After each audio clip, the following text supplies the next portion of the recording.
Are you looking for a new technique to add a little something more to your artworks on paper? Perhaps you've come across paper stitching before and you're wondering how it's done. Then you might be interested in this, my first Skillshare class, where I'll be showing you the basics of how to hand stitch a geometric pattern onto watercolour paper. Hello, I'm Clarissa and I'm a geometric artist and experienced teacher from Suffolk in the UK.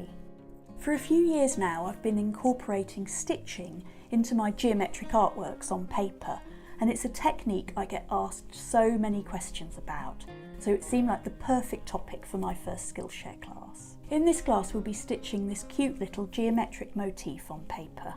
It's sometimes known as the seed of life, and it's one of the first patterns you meet when you're learning geometric art. It's simple, easy to construct for beginners, and it's got a really elegant outcome. This class is for you whether you're a complete beginner or a more experienced artist looking to learn a new technique. In this class I'll be taking you step by step through everything you need to know, from the materials you'll need to source beforehand, to how to use a compass if you've not used one for a long time, to what sort of paper is best for paper stitching and how to prepare it before stitching, how to choose a colour palette, how to plan a stitching sequence, and finally how to secure and finish your artwork. And the best bit is that you'll have learned a simple technique that you can take on and apply to much more complicated, ambitious projects in future. I think paper stitching is my all-time favourite technique for adding a delicate, elegant finish to my art. And I'm really excited to share the technique with you.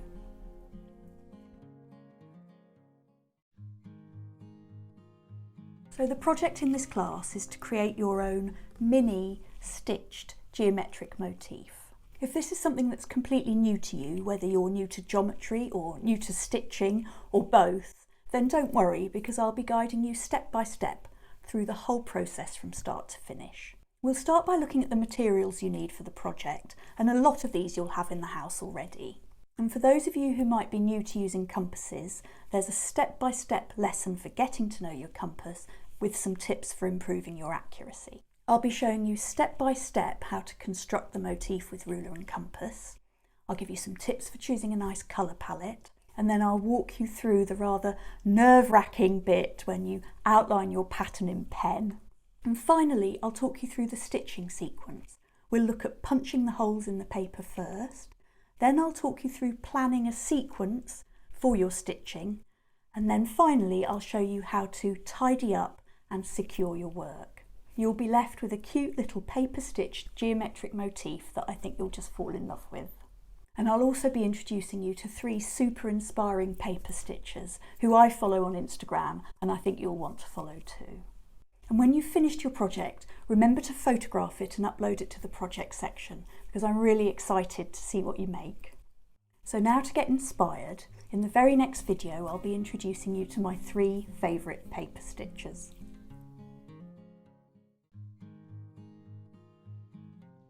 It's now my absolute pleasure to introduce you to 3 paper embroidery artists whose work I so much admire.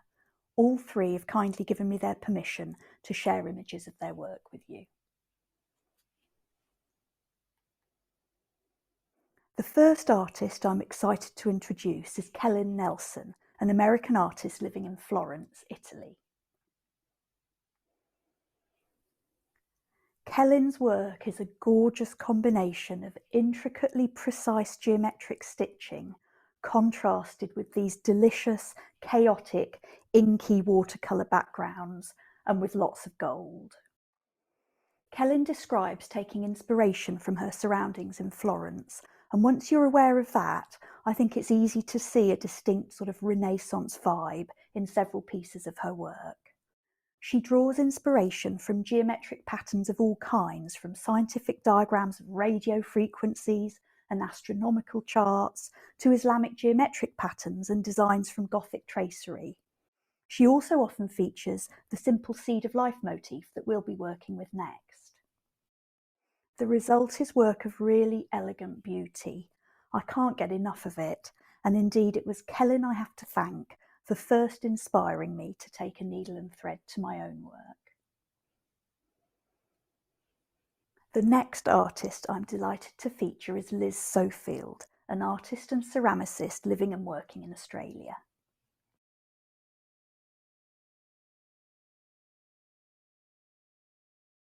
I've admired Liz's work for a long time now. She combines her delicate, repetitive geometric stitching patterns with folded paper, and more recently with the delicate colours of her handmade pigments. The resulting effect is one of a quiet, minimalist beauty. I've tried long and hard to put into words what it is that draws me to Liz's work, and I think it's something to do with the way the folded paper is held in a sort of gentle tension under the binding mesh of the stitched white thread. It's like it's about to spring loose, but can't. And the overall effect somehow captures an essence of stillness, like it's a moment preserved in time. It's just such lovely work. And now for a burst of colour. The final artist I'm excited to introduce is Petra Heydrich, a mixed media collage artist from Germany. I've only recently come across Petra's work, but I was instantly drawn to it. Petra combines vintage photographs and postcards with colourful, embroidered geometric embellishments. In a similar way to the other two artists, she uses the geometry of her stitching to contrast with the other elements of her collage pieces. I particularly enjoy the way in which the figurative elements of the vintage images interact with the linear precision of the hand-stitched geometry. I think Petra also uses these stitched embellishments to cleverly direct the viewer's gaze and create focal points in the artwork so that your eye is drawn in a journey around the piece. Really interesting, delightful work.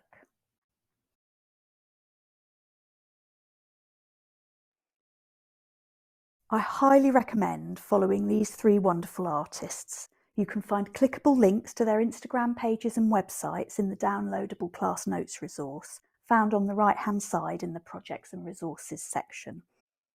I'm sure you're now totally inspired by all this beautiful art. Of course, I must remind you at this stage that you should never directly copy another artist's work. However, there's so much to be learnt from the way in which these three paper embroiderers use their geometric stitching to enhance their artwork, and I hope that you're now excited to begin your project.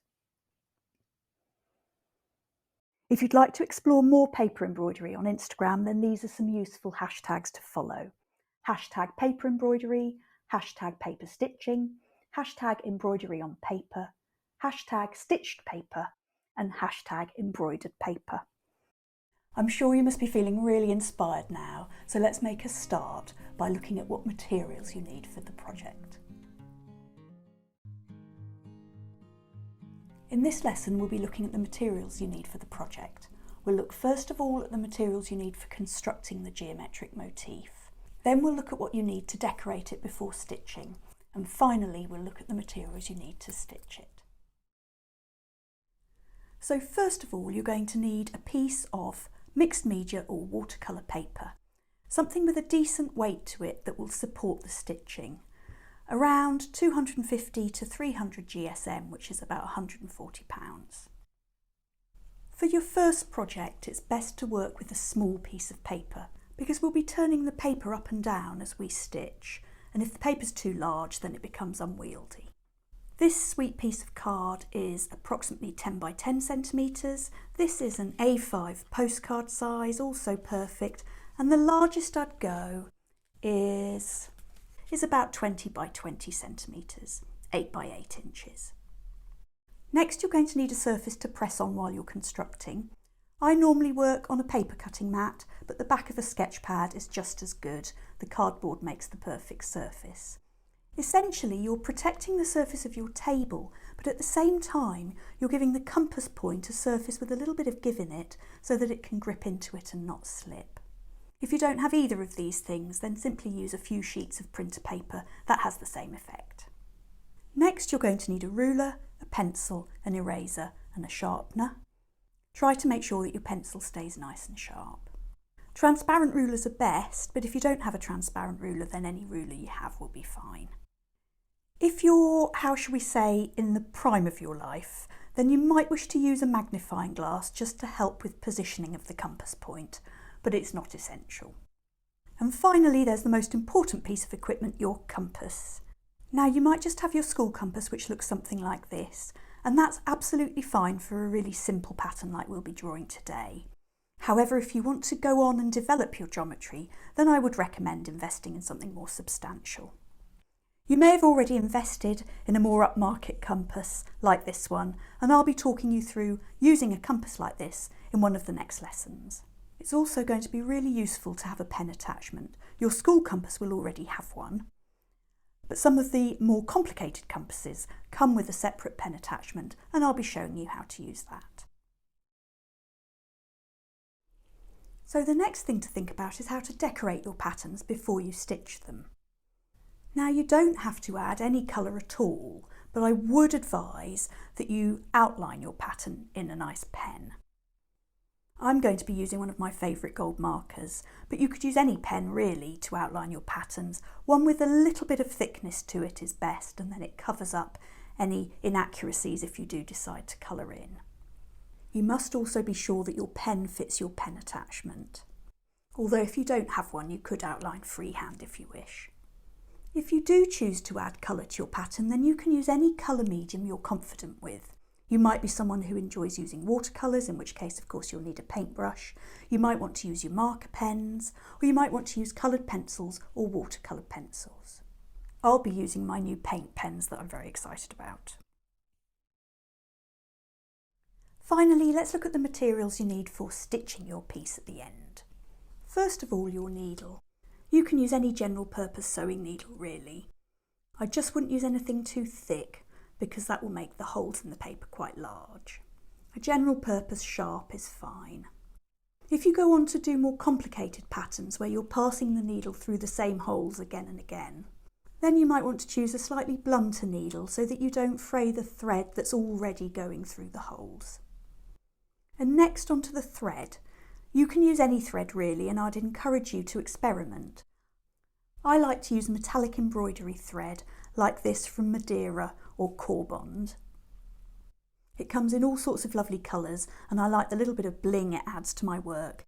It's also quite thin, and that adds a delicacy to the work. However, it can be a little temperamental. It likes to get tangled up, so just be patient if you're using it. If you're going to be using embroidery floss, I'd probably only use 2 or 3 strands.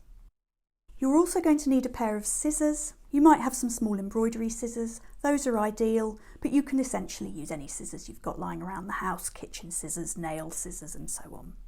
You'll need some low-tack tape, washi tape, painter's tape, low-tack masking tape is fine. If you're anything like me and constantly losing your needles, you might want to use a pincushion. In paper stitching, we punch the holes first, so you're going to need something to punch your holes with.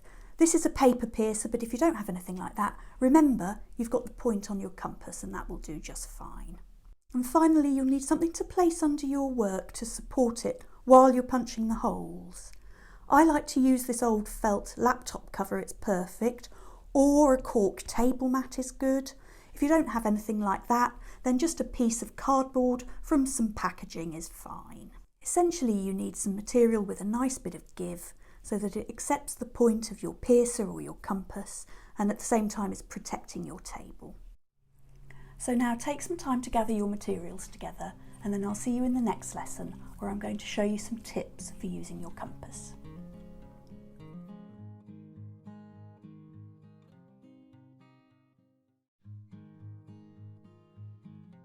If you haven't used a compass for a long time, or you've just invested in a new one, they can seem a little intimidating at first.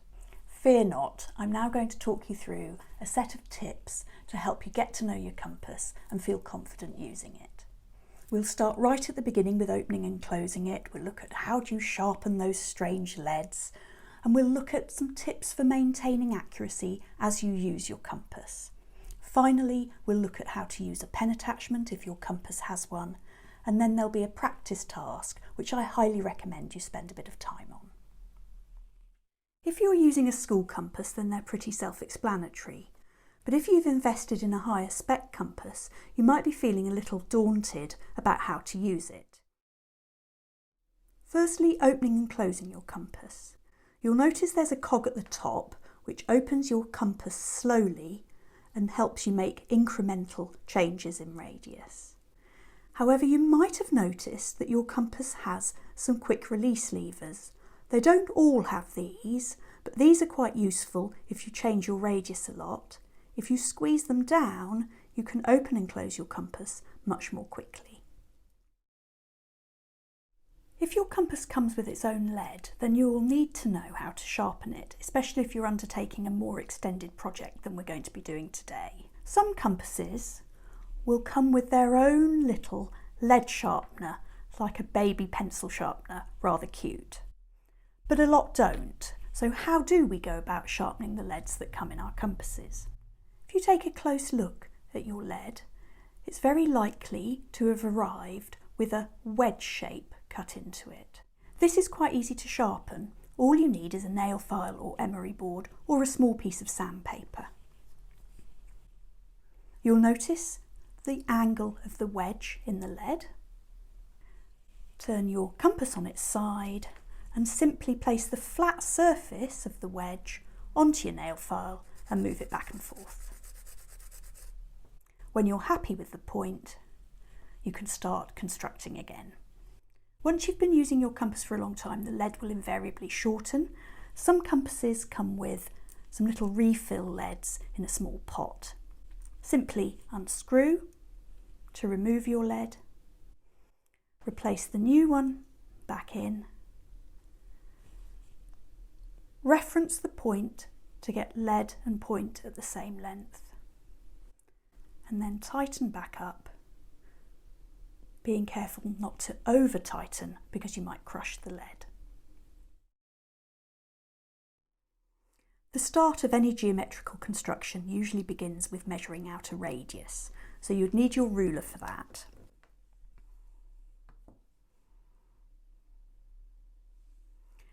Start by placing the compass point at the 0 line. Now, it's quite useful to have pressed your compass point into the 0 line so that you have a little groove that it can sit in. So I'm going to do that now.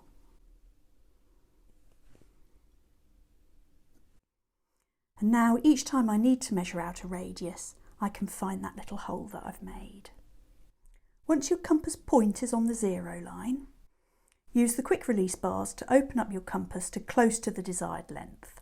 So for example, if I was opening up to a 6 centimetre radius, I'd use my quick release bars to open up to round about 6, and then use your fine-tune wheel to achieve a more accurate measure. The next step is placement of the compass point, and to demonstrate that I'm going to make a small cross on the page so that I have something to aim for. And placing the compass point is one of the most important steps in the whole process if you're keen to maintain accuracy. I always hold my compass on the leg with the point. I tend not to handle the leg with the lead much at all. So holding the compass on the leg with the point, you can use your other hand to steady it if you wish. You're going to place it as carefully as possible, exactly where it needs to go. When you're happy, you can give a gentle press to make a slight indentation in the paper, which helps hold the compass in place when you start to spin. If, like me, you're someone in the prime of their lives, you may want to use a magnifying glass for this stage. So using a magnifying glass, I hold it in my other hand, and as I place the point, I hold the magnifying glass in my line of sight, and it gives me a much clearer view of where that point's going. Finally, when it comes to spinning your circle, you use the twizzle at the top. So I tend to move my hand up to the twizzle, supporting my compass with the other hand as I do so. And then because I'm left-handed, I tend to spin anti-clockwise. You're more likely to be right-handed, so you will probably spin clockwise. And I lean into the direction of turn as I go and keep a little bit of pressure through the leg with the point so that it doesn't skip out of the paper. So leaning into the direction of turn, you can spin your first circle. I would practice this, so you might want to spin some more circles until you get confident with that motion.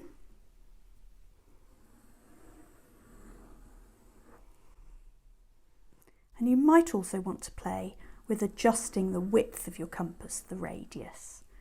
So get used to using those quick release bars, using your fine tune wheel, and measuring out some different lengths on your ruler. Finally, I'm going to show you how to use the pen attachment and how to line up your pen or pencil in the pen attachment. So you'll find on the side of your compass there's another wheel. You can loosen the lead, insert the pen attachment, and make sure that you twist that nice and tightly. Open out the pen attachment, and then I always very nearly close my compass, because when you insert your pen or pencil, you want to make sure that the pencil tip or pen tip and compass point are nicely lined up together.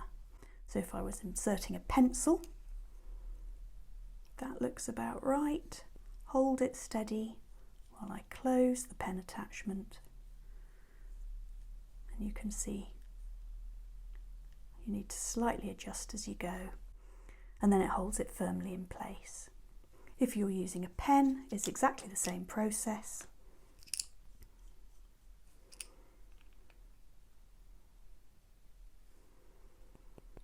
You're trying to keep pen tip and compass point in the same alignment.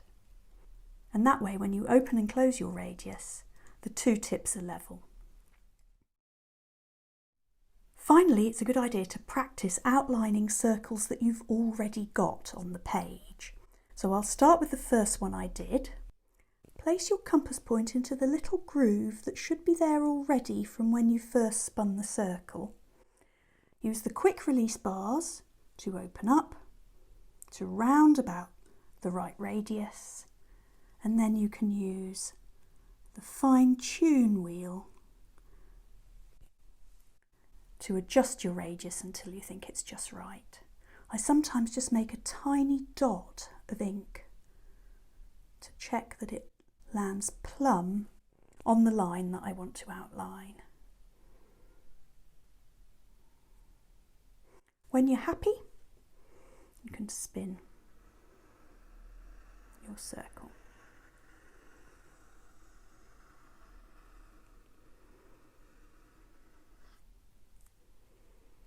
I can see from these little bits here where the line's a bit fainter that actually I need to ink my nib a bit better. So to do that, it's a good idea to have a little bit of scrap paper, give the pen a bit of a shake, and then press it down a couple of times on your scrap paper until you feel that there's a little bit more ink in the nib. Another tip when using metallic pens to outline is to turn nice and slowly so that the nib doesn't run out of ink as you're spinning. That's a much better line.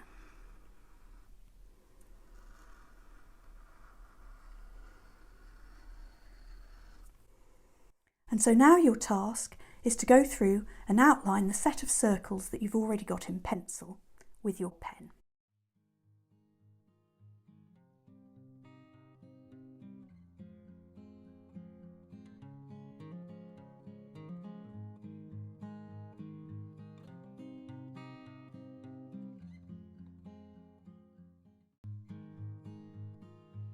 So now you've been practicing using your compass and drawing some circles, we're ready to construct the geometric motif. This simple pattern that we're going to be drawing together is often called the seed of life. It's a pattern that emerges naturally from the geometry of a circle, and it's a motif that I often return to in my own work. I'll also talk you through some design decisions you might want to consider, and then at the end of this lesson, your motif will be ready to decorate. One last thing to note about this next lesson is that I made the decision to construct in pencil so that I could demonstrate erasing sections of the pattern you might want to remove. But it means that the lines of the pattern are a little faint to see if you're viewing it on a small screen such as a phone. It's fine on a larger screen such as a tablet or a laptop, but to support you if you're watching it on a phone, I've created some step-by-step instructions in the downloadable class notes resource. So it might be an idea to have those alongside you as you're viewing the lesson or to refer to them afterwards. You'll need something to press on, your watercolour or mixed media paper, pencil, ruler, eraser and compass. However, you might want to practice on printer paper first, and then when you're feeling confident, construct on your precious watercolour paper. We're going to start with a vertical line down the centre of the page, which will help orient our pattern nicely on the page. To do that, we need to know the width of the sheet of paper. Use your ruler, place the 0 line on one edge and measure the width. Mine is just under 20 centimetres, and then half that measure, so I'm going for 9.9 centimetres. And then move your ruler up to the top half of the page and make a little notch at your halfway mark, just lightly in pencil, and then do the same in the bottom half of the page.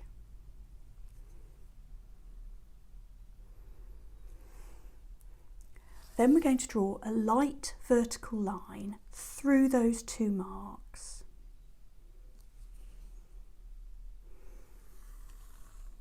Finally, we need to know where to start our pattern, and for that we need to measure halfway up the page. So you need to know the height of your page. Mine's a square, so it's just 19.8 again. And then once you know your height, half that, move your ruler along that vertical line and mark halfway up with your pencil. This central point is where we're going to place our compass to begin the pattern.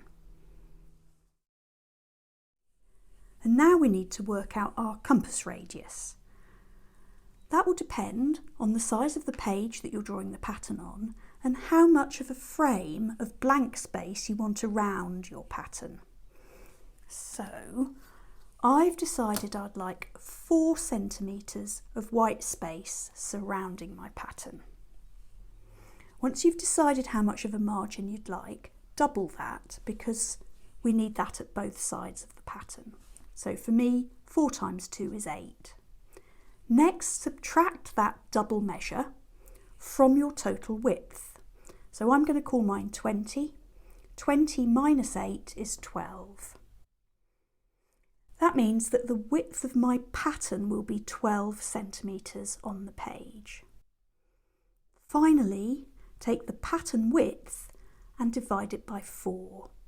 For me, 12 divided by 4 is 3, and that means I need my radius to be 3 centimetres. I'll go through that one more time. Decide what width you'd like around your pattern, double that and subtract from your total page width. The resulting measure divide by 4 to give you your radius. So the next step is to measure out your radius on your ruler. Find that little notch you may have made earlier on the 0 line and then open up your compass to your desired radius length. And now it's time to spin our circles. Remember that compass point placement is the most important step really, and place your compass point nice and carefully on that central mark you made.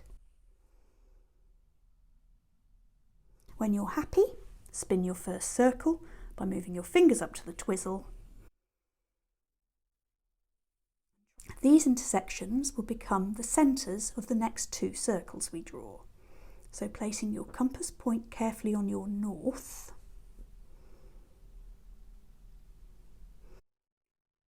double checking that your lead goes through your centre. And when you're happy, second circle spun.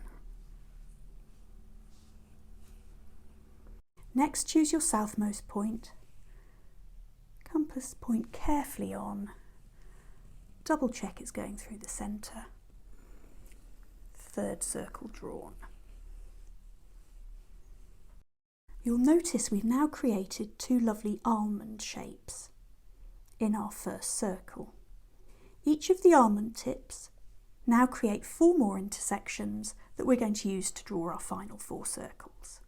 So placing your compass point carefully on one of the tips, double checking your lead is going through the 2 little checkpoints we have now, the centre and the north intersection, and committing to circle number 4. Moving down to the next almond tip, double checking, circle number 5, and you'll notice this little 6-petal flower beginning to emerge at the centre. Final 2 circles, just checking for accuracy as we go.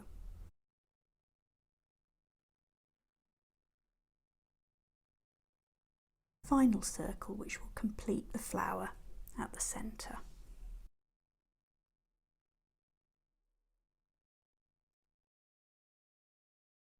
And we're nearly done. All that remains now is to erase that central vertical.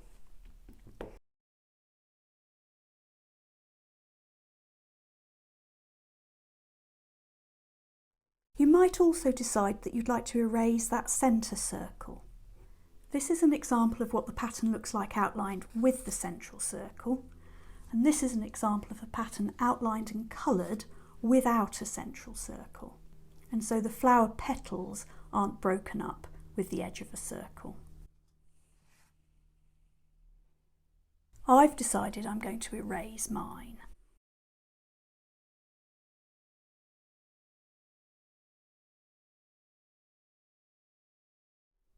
This next step is not important if you're not going to colour your pattern, but if you are, you might want to just go over these edges that we've erased again so that you've got a nice clear edge to fill in with colour. To do that, we're just going to use the holes we've already got, and we're going to redraw these little sections of circle that we've erased.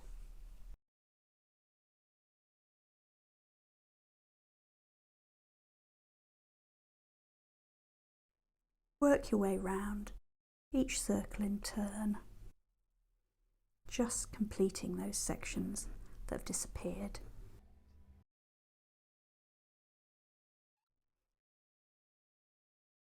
Then when you're happy you can see all your edges clearly so that you can colour in, you've got one last decision to make. Would you like to enclose your pattern in a final circle? I'm going to do that. So what I'm going to do is I'm going to place my compass point on the centre. I'm going to open out to a far edge,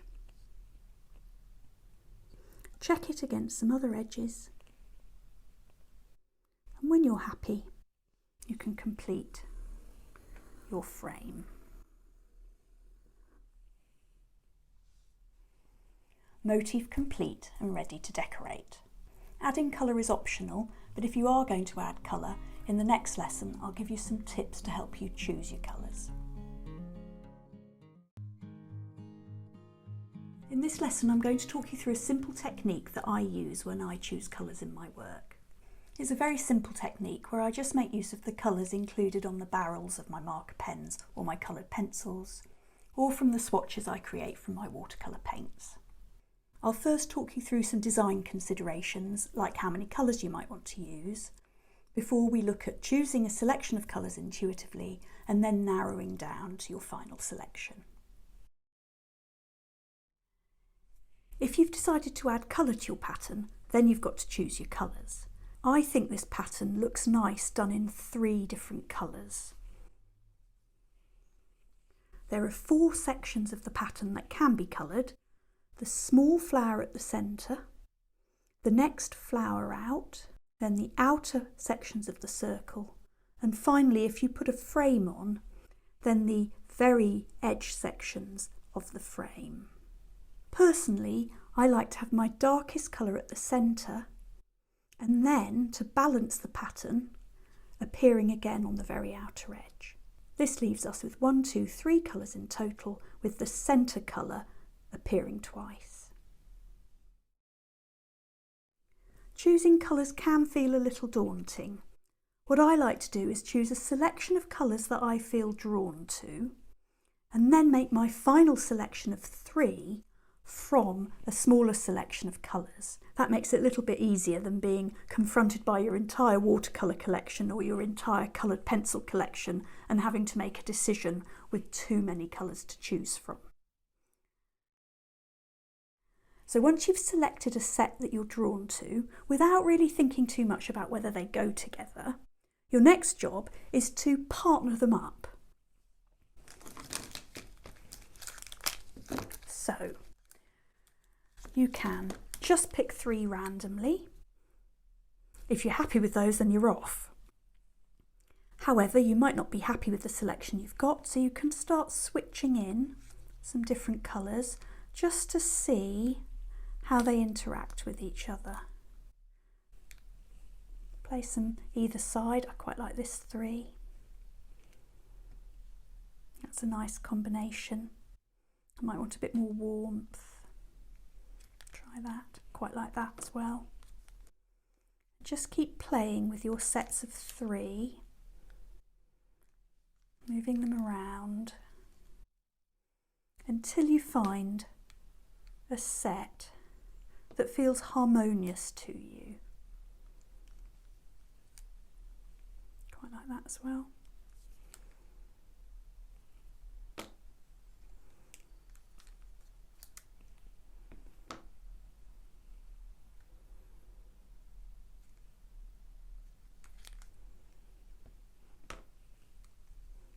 I think I'm going to go with these 3, orange, green and teal.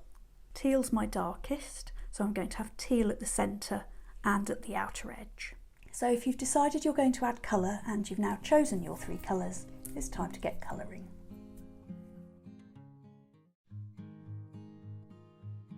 So in this lesson we're going to be colouring in together. You can of course use any colouring medium you feel confident with. I shall be using my new paint pens. Because we're going to finish by outlining the pattern before stitching it, you don't have to worry too much about having perfect edges, because that will all be covered by the pen that you're going to outline in. So I'm going to use my darkest colour for the centre and the outer edge, and I'm going to start there first.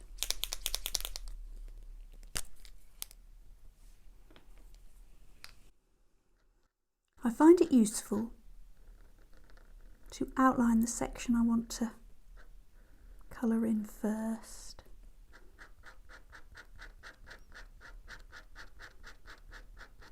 Before filling in the section with colour.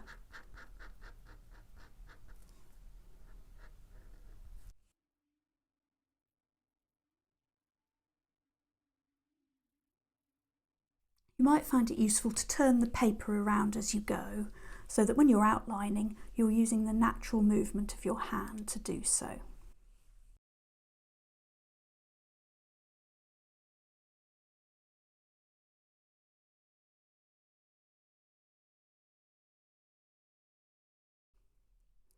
Once you've picked your darkest colour and done the centre and the edge, you'll then need to decide which of the 2 you want to do on the outside and which on the inside. So you can use your pen lids to help you decide. So that's orange on the inside and green on the outside. And the other way round. I definitely like the contrast of the orange next to the teal. And then the green's almost like the leaves around the edge of the flower. So I'm going to have orange next and then green. You might also be a bit worried about smudging the work you've already done. So using a sheet of kitchen towel can be useful just to cover up your work as you're colouring in.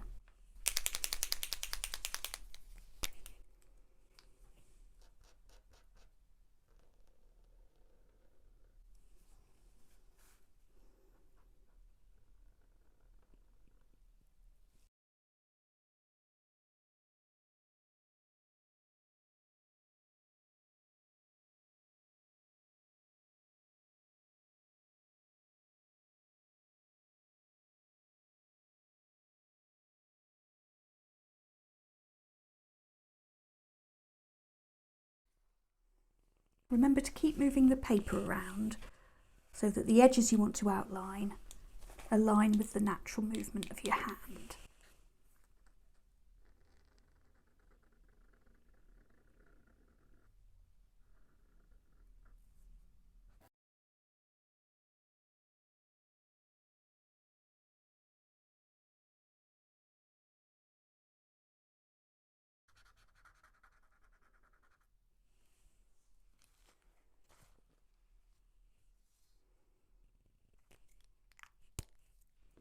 So now we're all coloured in, it's time to crisp everything up with the addition of an outline.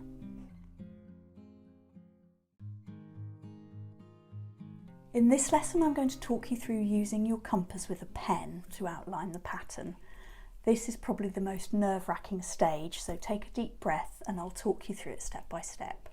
I'll remind you how to use the pen attachment on your compass, and I'll also talk you through some tips for using metallic marker pens, because those can be a little temperamental, as you're about to see. So to outline your pattern, you're going to need your compass with pen attachment. You're going to need the pen you'd like to outline with, ensuring that it fits in the pen attachment. And it's also a good idea to have a little bit of scrap paper to hand.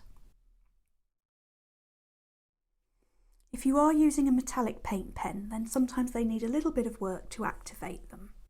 First of all, give them a good shake with the lid on. This mixes up the ink and ensures it comes out consistently. Once you've finished shaking the pen, it's a good idea to release the pressure. And to do that, have the nib pointing up and use a little bit of rough paper to press down to release the air that may have been built up. This helps prevent flooding that might occur when you first place the pen on the page. If your pen's brand new, you won't have any ink on the nib at all, and you'll need to press up and down a few times to encourage the ink into the nib. It's also a good idea to do that if you haven't used your pen for a while.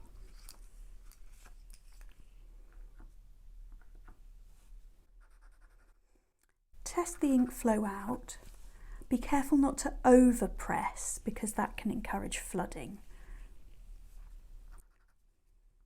When you think the ink is flowing well enough, then stop. Next, we're going to insert the pen into the compass. Remember that we partially close the compass and then we line up the pen nib and the compass point so that they're level. Ensure that the pen is tightly in the pen holder and that the pen holder is tightly in the compass. And then take a deep breath because it's the nerve-wracking bit next. Next, we need to remeasure our radius. We're going to be using the tips of the 6 petals of the inner flower. There should already be holes there from when we constructed the pattern originally. So place your compass point in one of the holes. You might want to open your compass a little first. When you're happy it's inside the hole, we're now going to adjust our compass until it looks as if we've got the radius in about the right place. It's a good idea to do a little test with the tiniest dot of ink. So I'm just going to dot my pen down. Now I think I'm in the right place there. You can test it on another section of the circle if you wish. Yes, I'm happy with that. So once you're happy, deep breath. Remember we're turning slowly, especially if you're using a metallic ink pen. And off you go.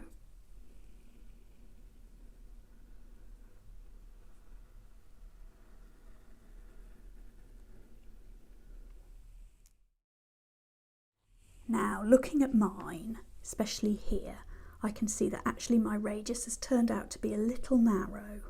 So what I'm going to do is I'm going to do my 6 circles with this radius, and then I'm going to incrementally open it up and do a second circle in each of the 6. So locating the hole each time, easier said than done.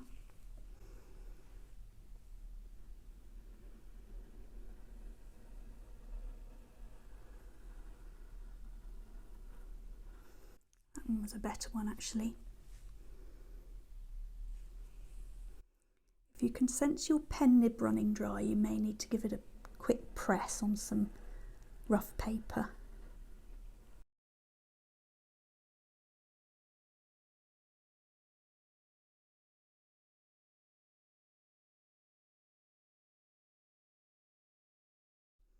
I'm wondering if the issue here might be cleared up by simply re-outlining with the same radius, so I'm going to try that first.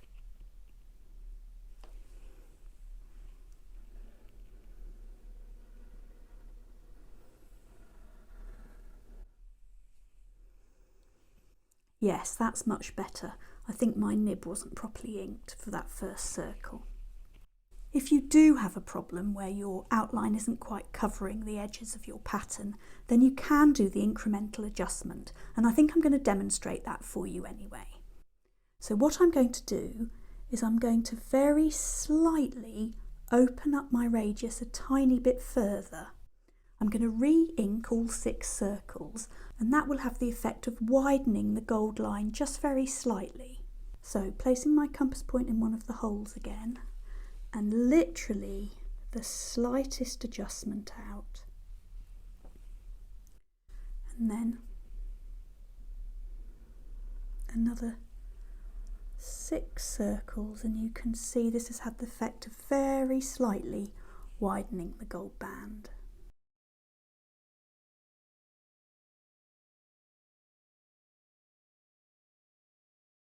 I'm much happier with that. And then finally I want to outline my outer circle. So compass point at the centre this time, and we're extending to the outer edge of the pattern. Find that hole first.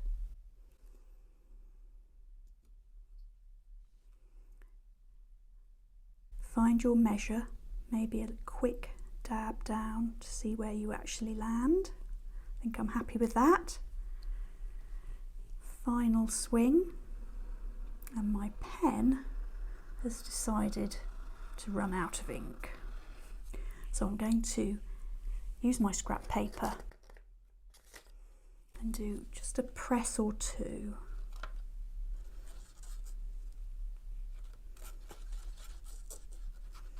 That's better. Let's have another go.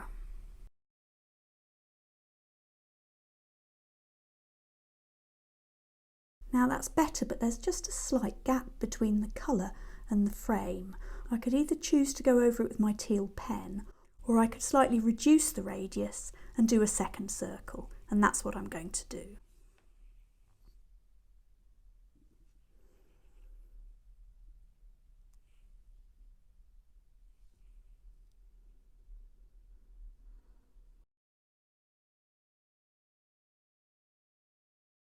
And that's much better.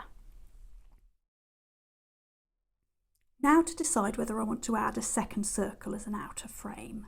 To help you decide, I've got an example where I've done just that. So in this one, I've just opened my compass out a little bit more, enough that there's a distinct gap, and put on a second circle. So for comparison purposes, that's the difference. I quite like doing that. I think it sort of adds a final touch before the addition of the thread. So I'm going to add the outer frame. To do that, compass point at the centre again. And then I want a distinct gap, so I'm going to open up the compass enough that when I nearly touch it down on the paper, I can see there's going to be a gap appear. You're just doing this by eye. And because I've been talking, my gold pen has decided to dry up again, so a quick press on my rough paper. Double check the radius.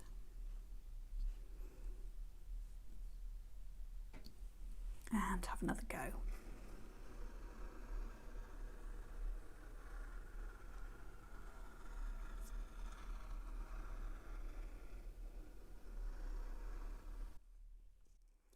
And because the lines in my pattern are double thickness, I'm going to do the same to the outer line, and I think I'm going to come in slightly just to reduce the thickness of the white band. So an incremental adjustment on the wheel, maybe a quick test. Yes, I'm happy with that.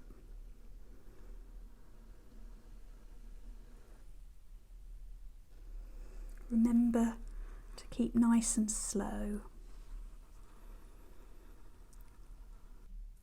so that the nib has time to re-ink as you go. Okay, I think I'm happy with this punchy colour combo. So the most nerve-wracking stage is now complete. Give yourselves a pat on the back. And it's the final stage next, the stitching. But before we move on, let's just have a quick look at the glint of gold in the light. Super pretty.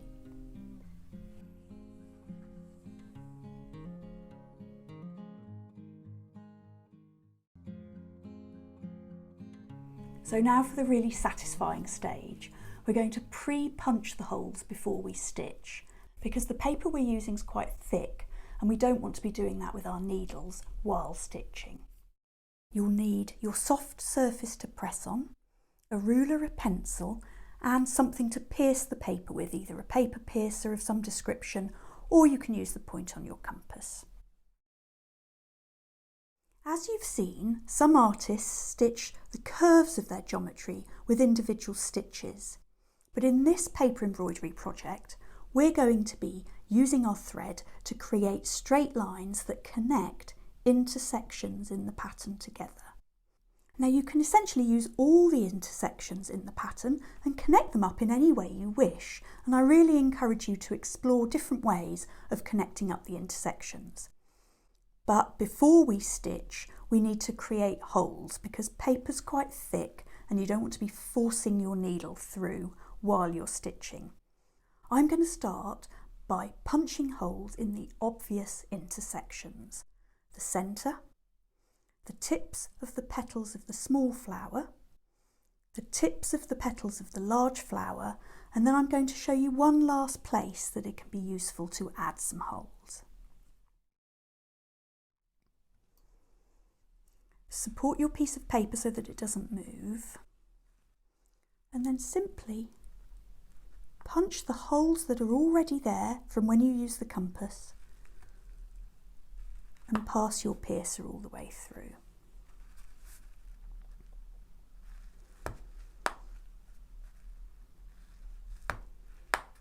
Makes a really satisfying noise.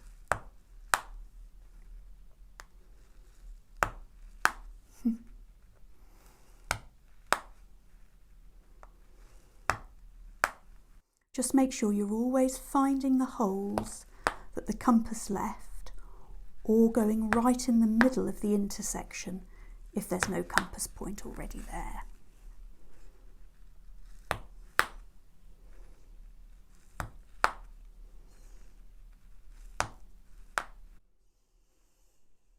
Okay, that's all my obvious intersections punched, but there is another set that can be quite useful to provide a frame around the pattern. I'll show you those now.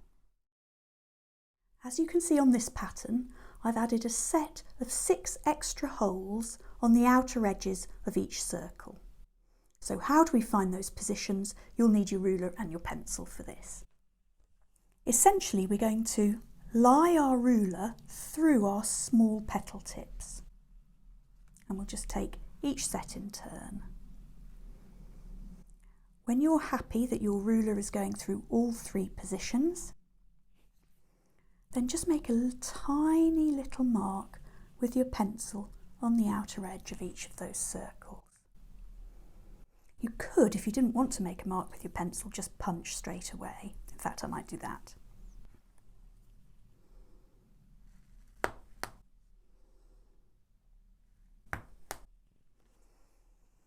Then the next set of intersections through the petals.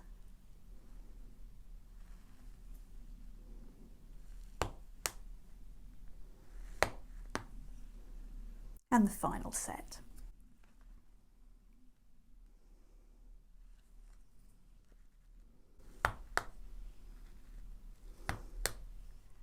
actually many different options for joining up this set of holes we've created.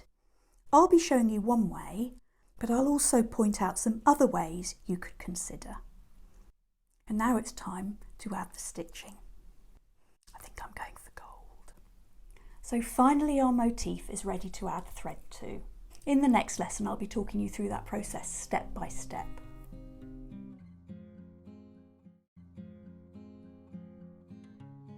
So it's the stitching lesson at last. In this lesson I'm going to introduce you to the pattern we're going to be stitching together, and I'm going to talk you through how to plan a stitching sequence so that you can tackle patterns of your own devising. And then I'll show you how to start off and finish off a sequence of stitches. For this stage you're going to need your needle and perhaps a pincushion, your thread, scissors, a ruler can be useful for measuring out your length of thread. You'll need some low-tack tape like masking tape, and it might also be useful to have a copy of the stitching patterns to hand. You're also going to need nice clean hands because we're going to be handling our work a lot. One final check that it's a good idea to make is that your needle passes through the holes that you've punched previously, so I'm going to quickly do that now.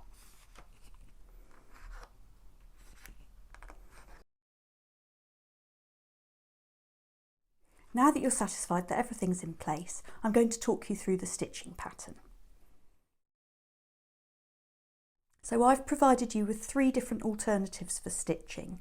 I'm going to be talking through this one, which is the one on this little piece. And then this one is the one I've used to stitch this piece. And finally this one, built up of triangles, is the one I've used here. However, I really encourage you to explore your own ideas, and there's a printable template you can use to try out your own designs. Now I'm actually going to be stitching this piece just because the thread will be easier to see on a white background. Now when we stitch geometry in this way, essentially we're doing kind of a giant running stitch. So we'll emerge from one hole, and then we'll pass into the next and then pass under the paper, emerge from the hole next door, into the next, and so on, and we'll create a series of stitches with gaps in between them. So when you're planning your sequence of stitches, it's a good idea to identify a circuit around the pattern that you can do one way and then double back to complete the gaps that remain. So looking more closely at our pattern, I can see that a good starting point would be this circuit around the outside. So I'm going to stitch this circuit around the outside and then double back to fill in the gaps. We're then left with this arrangement of rhombuses inside the hexagon. We could stitch each rhombus in turn and then double back, or we could identify this circuit around the outside and then double back that circuit. So I think that's what I'm going to do because I just think it's going to be easier to explain. Finally we'll be left with this cross at the centre, and I'm just going to stitch each arm in turn.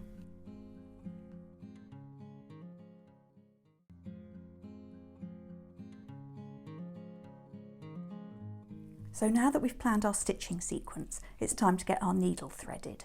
Now one thing to realise about thread is that the end that you pull from the spool is the end you should thread into the needle. Because I didn't know this until I started stitching, thread tends to have a grain, so it has a smooth side and then a rougher side. Now I don't think it's obvious with this metallic thread, but with some threads it will be obvious as you run your finger along. If you're using embroidery floss, then you'll just want to separate 2 or 3 strands. So I tend to do that by inserting a finger between the 2 sections and running it quite slowly down the length of the thread. We're first going to cut a length of thread. Now you don't want to use too long a length because it's got a tendency to get tangled up and caught on the edges of the paper. But at the same time, if you've done a larger pattern like I have, then you need enough to get round the outside in one go, really. It would be ideal too. So if I think I've needed a longer length, I tend to use a sort of arm span's worth. But if I'm doing a smaller section, then I use sort of fingertip to the end of my nose kind of length. Somewhere between 3 to 4 lengths of a ruler.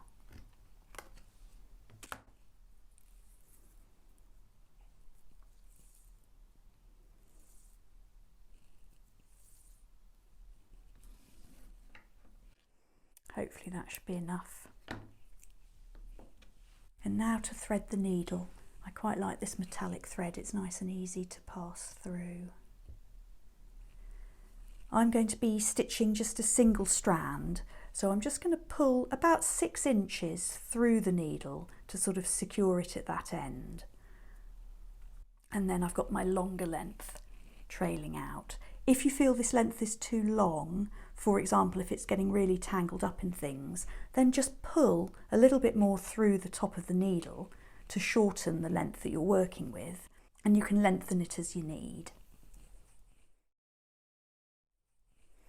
So we're going to start on the back, and we're going to start in any one of the points that we've identified on that first circuit that we're stitching.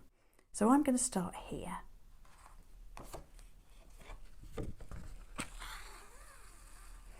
And I'm going to draw my thread through for now until I've got about 6 or so inches remaining. You won't need to leave quite so long a length, more like 3 to 4 inches.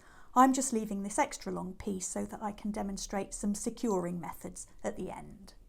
So pull the thread away from the centre of the paper and then just use a small piece of your masking tape to secure it at the back, making sure you're not covering up any of the holes. Press the tape on all sides to make sure there's no little bits sticking up that will catch on thread as you're passing it through. And then if you think this longer length is going to irritate you, you can just fold that up and use another piece of tape to secure it.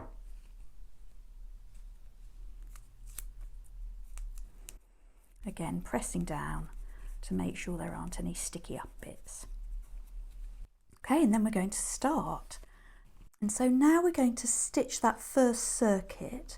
We're going to go into this point here at the tip of this almond shape, and then come out at the circle edge, and then in at tip of almond shape, out at circle edge, and so on. And then once we've gone round once, we'll then return to fill in the gaps. So in at the tip of the almond, and then out at the circle.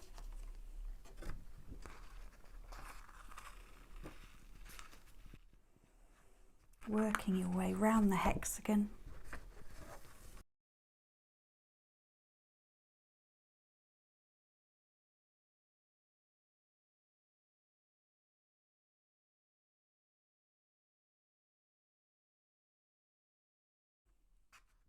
And as you go round, every few stitches, just give a gentle tug to make sure that you're keeping everything nice and tight as you go. Don't pull too hard because sometimes this metallic thread can break.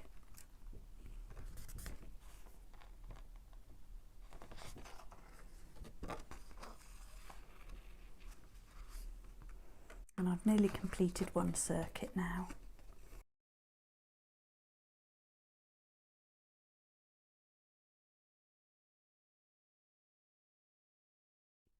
So that's one way round the circuit.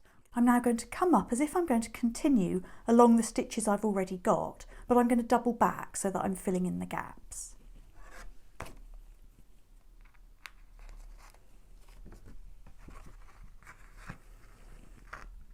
So going back the way I came.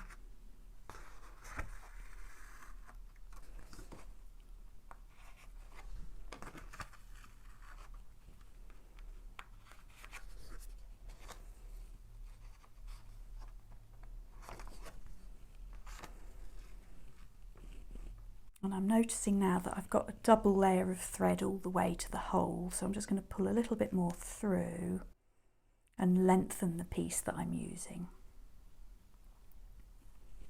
Hopefully I've got enough to make it back. I think I do.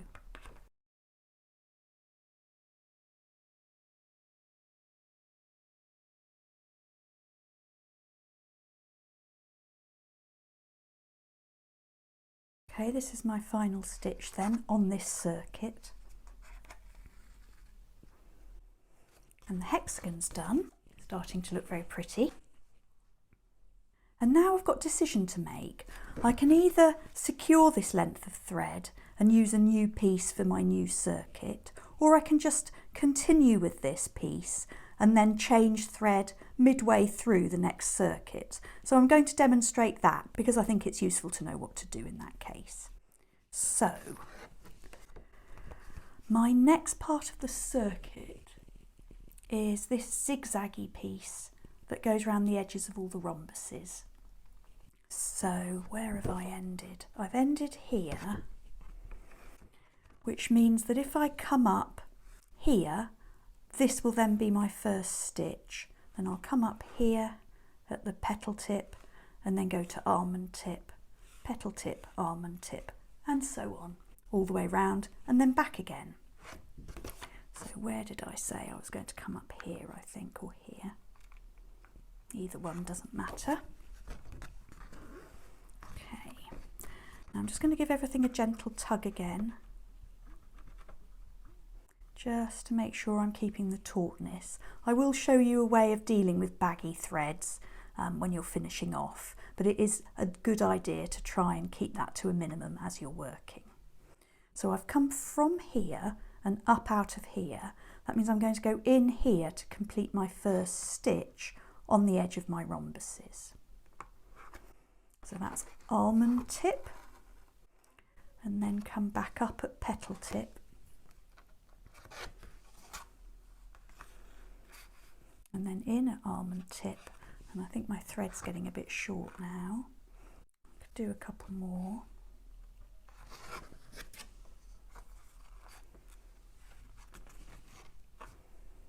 Into almond tip, and then up at petal tip, and I think I'm going to make this my last stitch. So yes.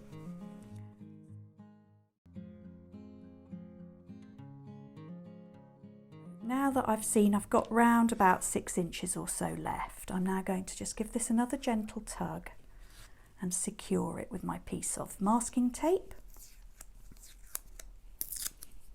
It's not pretty at the back, so keeping it nice and taut, pressing down all the edges of that tape, and then if I think that's going to get in the way, which it probably will, let's secure that as well.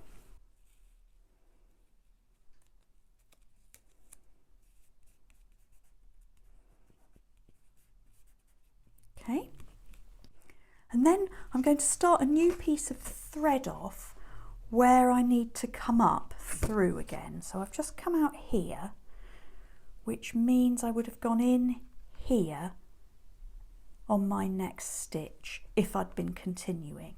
So that's where I'm next going to enter and then secure my length of thread.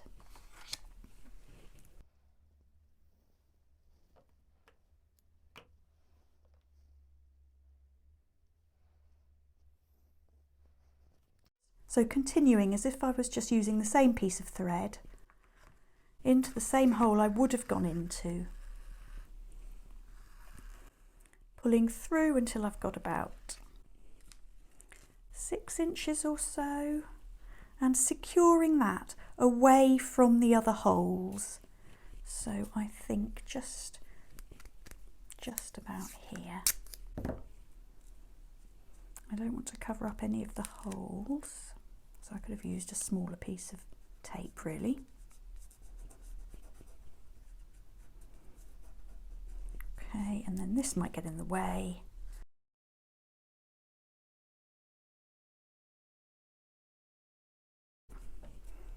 Securing that down and hoping for the best. Okay, so we're going to continue our way round one side of the zigzag. So back into the almond tip. Now I feel like I've got too long a length of thread here, so I'm going to pull that shorter length through a lot more. So that will shorten the piece that I'm working with, and I can lengthen it as I go. So back into petal tip.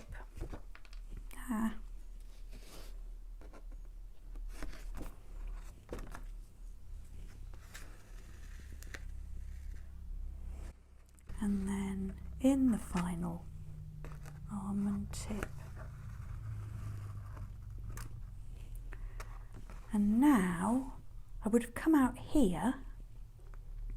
I've gone in here, I would have come out here, but I'm not going to continue in this way because I'd be doubling up then. Instead, I'm going to reverse my direction of travel.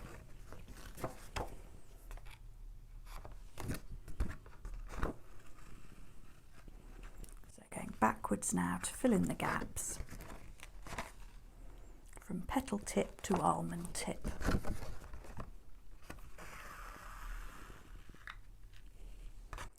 Now I can see I've got a bit of a baggy thread here. I'm going to figure out where that's come from by just giving a bit of a gentle tug.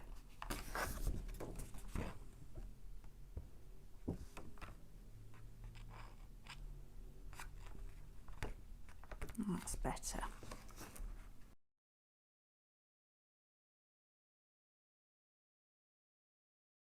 If you feel that the threads are getting a bit baggy and you're not able to keep them as tight as you want, you can secure them with your thumb, pull them nice and tight, secure them with your thumb before you make your next stitch.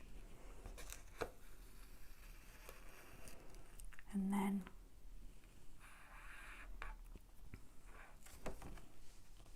go and secure with your fingers as you turn over.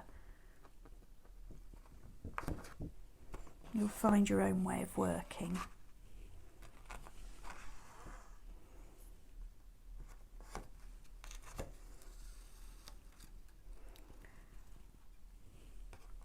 Secure before turning over. Starting to look lovely.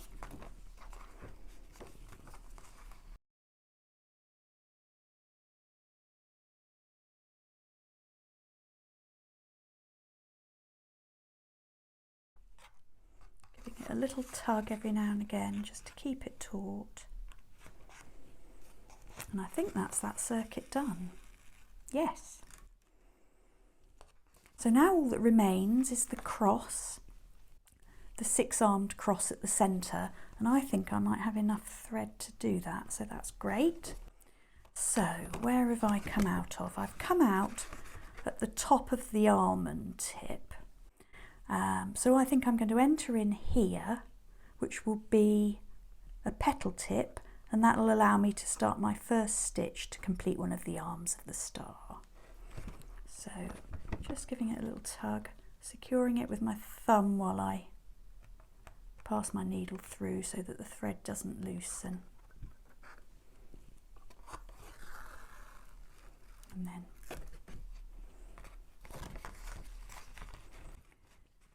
And then passing through the centre,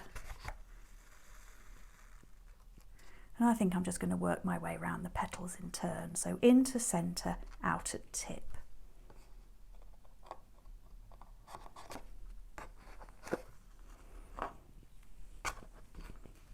The paper's a little bit too large to be able to clamp with my thumb, so I'm going to pull the thread back to clamp with my thumb before passing it through the centre, then pull it through.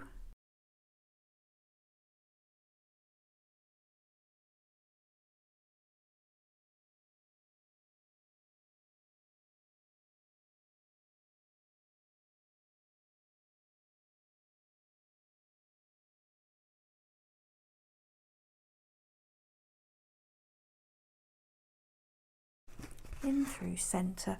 We're now passing quite a few threads through the same hole, so just watch when you pass your needle through that you're not going to pierce the thread itself.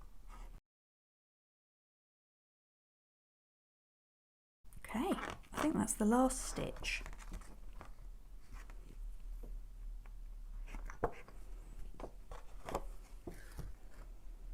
So giving it that gentle tug just a few times and securing that final piece for now.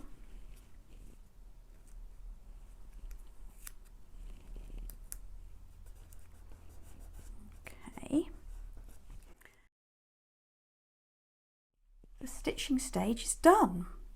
I'm really pleased that I've chosen this white and gold copy to stitch on, because I think it shows you that it's just as lovely without colour as it is with. Okay, so the stitching's finished and you can see what your final piece looks like now. We've got one last lesson in which I'll show you how to tidy up and secure the back and fix any issues that might have arisen during the stitching.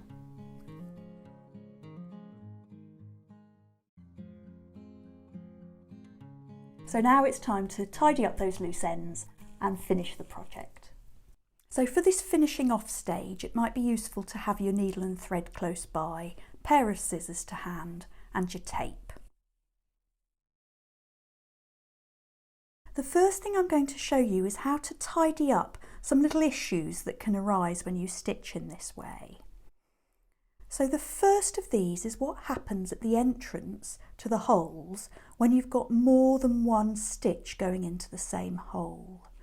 So I'm going to zoom in on this bit, but at this point here, at this almond tip, I have got a thread that's overlapping another as it enters into the hole. So I haven't got each thread entering cleanly into the hole. Let's see if I can find another example where that's happening. Yes, but I've got the same issue just here. I've got a thread overlapping another as it enters the hole, so each one is not sort of entering cleanly. So what I tend to do in this scenario is I use the back of my needle, just because this is blunter than the sharp end. And I just carefully, without scratching the surface of the paper, drag the needle along to separate the two threads where they enter the hole. So I'll do the same here where I had the issue again. Push the needle towards the hole and that separates the threads so that each one, if you like, enters the hole independently of the other. I'm just going to check for any other situations I've got where I might have that going on, but I think that all looks fine.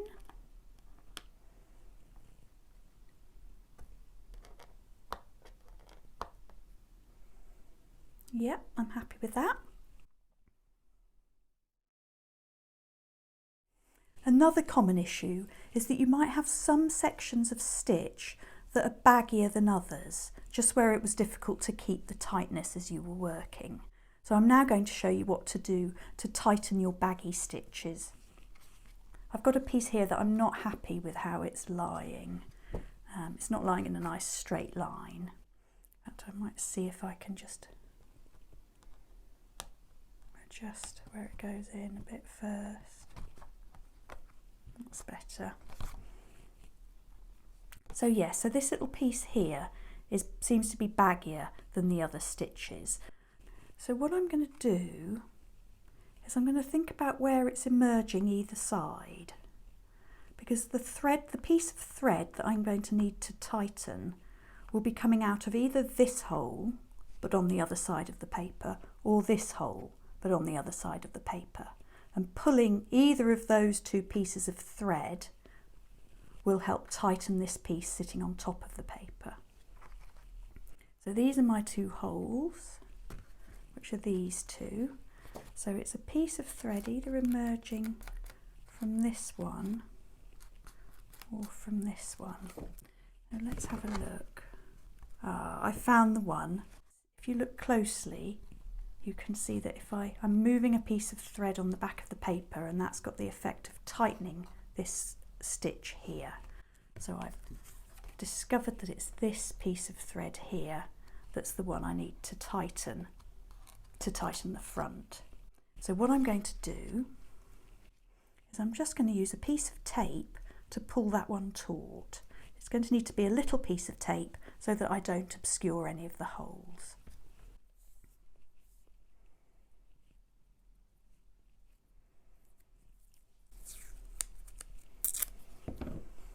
going to pull it tight and then place the piece of thread over the top of it, and in pulling that one taut, I've made the piece, the rogue piece, I can't even tell which one it was now, so the rogue piece of loose stitch has now been tightened on the front by pulling through and tightening a piece on the back. So it takes a little bit of detective work sometimes to work out which piece of thread that you need to tighten. Okay, so I'm pretty happy with how the front of that looks. Now to the back. The back is never pretty. You can, if you want to, pretty it up a bit by cutting neater pieces of tape with your scissors. But to be honest with you, what the eye can't see, nobody worries about. So I don't tend to worry about that. But there are some things to consider for the longevity of your piece. So it all depends what you want to do with it. Now you will have noticed that I didn't start with a knot, and that's for two reasons. The first reason is that this thread that I use is so thin that I would have to knot it several times to get a knot big enough that it didn't pass through the holes when I pulled the thread. And the second reason is, with a knot that big, your paper might not lie flat. And if you want to use your paper in different ways, for example, you might want to use it in collage, you might want to stick it onto something, you might not want a big old knot on the reverse side of it. So I don't tend to knot my work, although I know some paper stitchers do. So then, thinking in terms of the longevity of the piece, this is a consideration you might need to make if you're thinking of selling your work. So if you are thinking, for example, of selling your work, then you're going to need to think about the tape that we've used.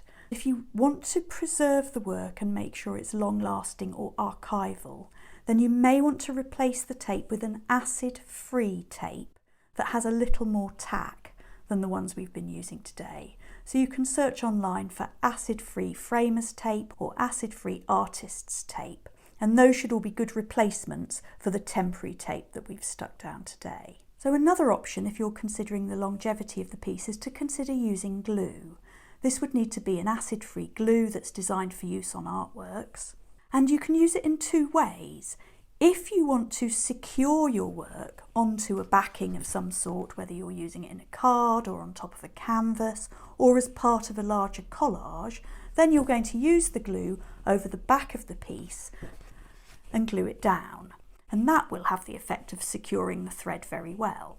If the piece is going to be sold as a standalone piece, then you might want to consider using glue to secure the ends of the thread where they emerge from the starting hole. So to do that, it can be a good idea to essentially think about replacing the tape with small pieces of paper that you're going to glue on top of the thread. So for example, a small piece of paper about this size could be glued on the back and used to replace these pieces of tape here.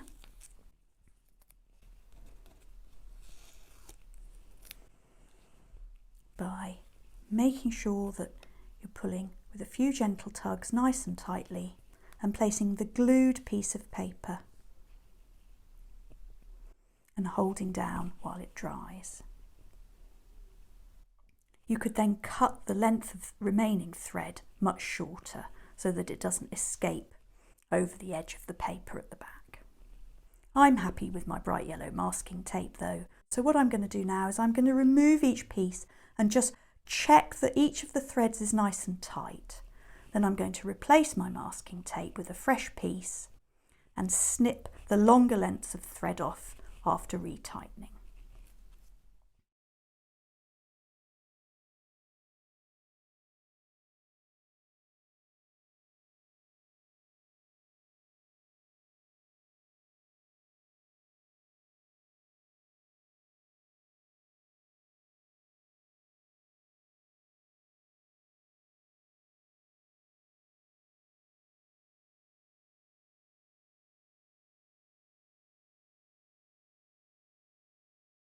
So I'm really happy with my finished piece. I love the little glint of gold from the thread and the pen, and I think these are pretty enough to frame. If mine was any smaller, I'd also consider using it on the front of a greetings card, because I know I'd love to receive a card that looked like this. I really hope you're happy with your finished pieces too.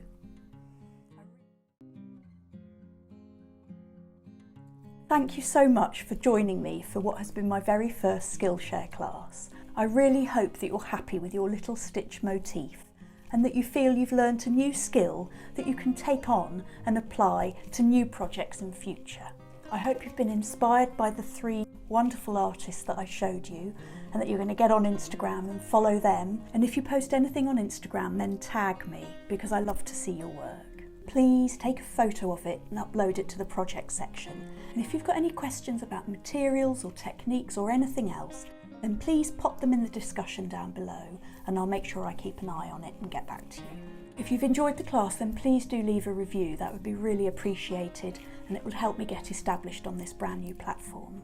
And if you're keen to hear about my next class and perhaps the one after that, because I'm absolutely fizzing with ideas, then do follow me on Skillshare. You can follow me on Instagram as well, and you can sign up to my newsletter to hear about my other courses. So all that's left to say is thanks again and happy stitching.